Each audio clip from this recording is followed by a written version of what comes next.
हर हर महादेव दोस्तों, आज हम जानेंगे प्रदीप मिश्रा द्वारा बताया गया 12 नवंबर को पड़ने वाली देवउठनी एकादशी का महत्व। कार्तिक मास की शुक्ल पक्ष की एकादशी को है, जब भगवान विष्णु जी योग निद्रा से जागते हैं।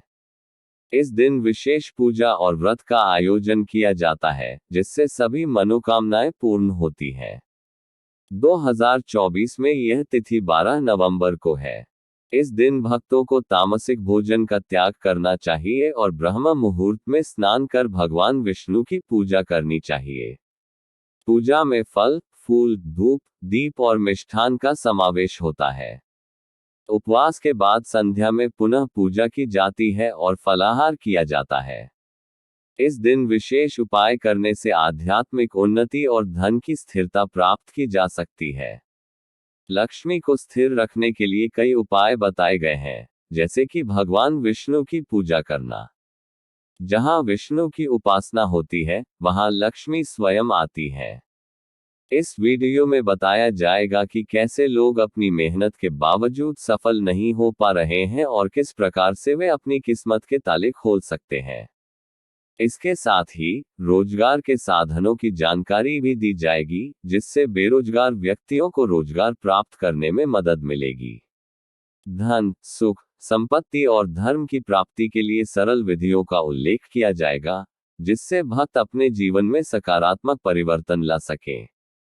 भगवान विष्णु को प्रसन्न करने के लिए देवउठनी एकादशी के दिन केसर और दूध से अभिषेक करने का विशेष महत्व है। केसर युक्त दूध से अभिषेक करने से सभी मनोकामनाएं पूर्ण होती हैं। इस दिन आर्थिक समस्याओं का समाधान करने के लिए कुछ विशेष उपाय बताए गए हैं। यदि किसी के जीवन में धन की कमी, बच्चों की पढ़ाई में मन न लगना या नौकरी में समस्याएं हैं, तो ये उपाय मददगार साबित हो सकते हैं। पहला उपाय है तांबे के लोटे में 11 काले तिल के दाने और 1 चुटकी हल्दी डालकर ओम नमो भगवते वासुदेवाय मंत्र का स्मरण करना।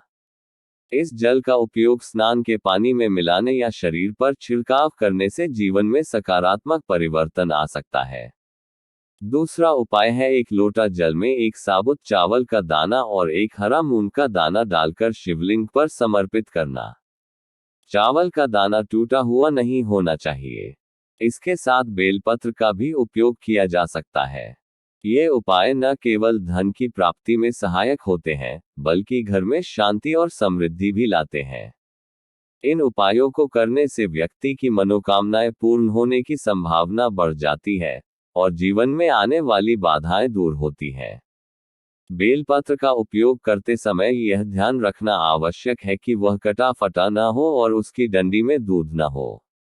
शिवालय पहुंचकर सबसे पहले बेलपत्र को शिवलिंग पर समर्पित करना चाहिए, ध्यान रखते हुए कि चिकनी साइड शिवलिंग को छूती है।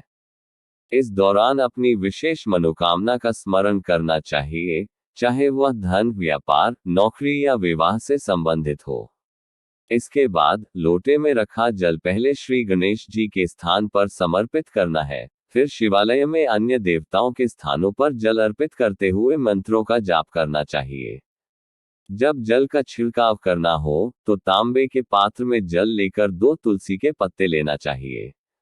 इन पत्तों में जल लेकर पूरे घर में छिड़काव करना चाहिए, लेकिन ध्यान रहे कि यह छिड़काव अशुद्ध स्थानों पर न किया जाए।